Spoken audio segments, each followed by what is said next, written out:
Kaalaman naman sa bakal ang pag-uusapan natin ngayon mga boss. Etong reinforcement bar idea. Isa sa pinaka-importanting kaalaman na dapat nating malaman kung nagtatrabaho tayo sa construction, mga engineering student tayo, o lalong-lalo na po kung magpapagawa kayo ng bahay o may balak kayong magpagawa ng bahay. Napaka-importante po itong kaalaman sa bakal. Kaya lang bago tayo mag-umpisa mga boss, huwag nyo po sanang kalimutang pindutin muna yung like, isama nyo na rin po yung subscribe tsaka notification bell. Okay, umpisahan na po natin yung topic natin sa bakal. Ang una nating pag-uusapan mga boss sa kaalaman sa bakal, etong haba ng bakal kung bibili po tayo ng bakal. Ang pinakamaigsi mga boss 6 meters siya. Ang susunod 7.5 meters, meron ding 9 meters, 10.5 meters, 12 meters, 13.5 meters. Pero ang pinakakaraniwan po nating nakikita sa mga hardware, mabibili, yung haba na 6 meters. Pagdating naman po sa taba ng bakal, meron pong iba't ibang taba ng bakal. Meron pong 6 millimeters, merong 8 millimeters, 10 millimeters, 12 millimeters, meron pong 16 millimeters, 20 millimeters, 22, 25, 28, 32, 36, 40 hanggang 50 millimeters. Pero ang karaniwan pong nabibili sa mga hardware, 6 millimeters, 8 millimeters, 10 millimeters, 12 millimeters hanggang 16 millimeters. Ngayon yung mga timbang ng bakal, pakibasa nyo na lang mga boss. Okay, punta po tayo sa susunod na topic naman. Ang susunod na pag-aaralan natin mga boss, importante ring malaman po natin kung bibili tayo ng bakal itong grades. Sa grado ng bakal mga boss, meron tayong regular na bakal at saka weldable na bakal.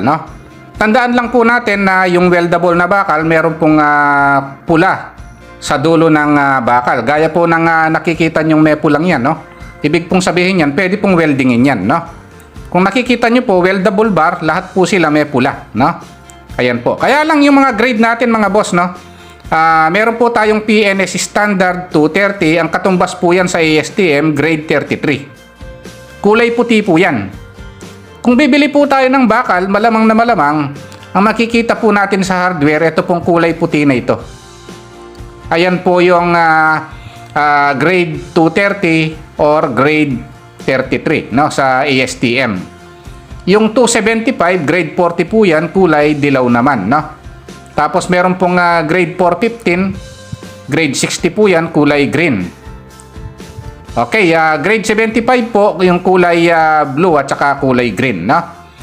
Ngayon dito po sa mga weldable na bakal, gaya po ng sinabi natin kanina, yung kabilang dulo kulay puti, tapos yung kabilang dulo kulay pula, pwede pong weldingin yan. Pero grade 230 yan mga boss. Pag merong W na nakalagay, ibig sabihin pwedeng weldingin. Weldable po siya. Ito pong nandito, wala po siyang W. Ibig sabihin, wag nyo pong we-weldingin yung bakal.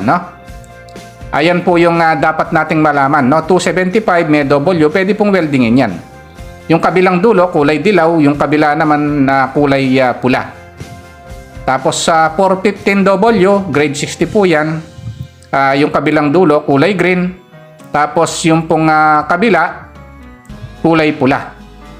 Ang maipapayo ko lang mga boss, pag yung bibili yung bakal, kahit nasabihin yung parehas lang pong 16mm diameter, huwag nyo pong bibilin kung kulay po na pinabibili sa inyo ni engineer, kulay dilaw. Tapos ang bibili nyo, kulay puti.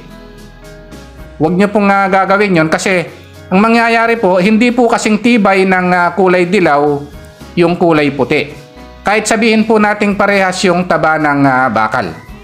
Ayan po. Basta kung ano pong kulay yung pinabibili, yun po yung bibili nyo. Huwag po kayong mag-iiba ng kulay. Okay, punta po tayo sa next topic naman. Ang susunod na pag-uusapan natin mga boss, etong marka sa bakal na bibili nyo, Huwag po kayong basta-basta bibili ng bakal kung wala po kayong marka na makikita sa bakal na bibili nyo. Ito po, meron po akong isang video na minsan meron pong mga peking bakal. Sana po paki-watch nyo na lang o panoorin nyo yung isang video ko sa mga peking bakal para magkaroon po kayo ng ideya. Napaka-importante po na makita po itong mga markang ito. Ito pong marka na H na yon, no? Ibig pong sabihin yan, letter or symbol for producing mill, no? Ngayon yung susunod na marka mga boss, bar size yan. Bar size number 11, kaya 11 po yon, no? Tapos yung pong type of steel, nandyan din po. Halimbawa po itong S. Ibig pong sabihin yan, carbon steel, no? Yung may S, ayan, no? Tapos yung grade na pinag-usapan natin mga boss, kailangan makikita rin yun, no? Kung gaya ng diniscuss natin kanina, merong grade 33, grade 40, grade 60, no? O dito makikita yun mga boss, ayan, no? Grade mark, no? Tingnan nyo dapat mga boss itong mga grade na ito at mga marka na ito, no? Pag wala po kayong marka na makikita, wag nyo pong basta-basta bibilin yung bakal, no?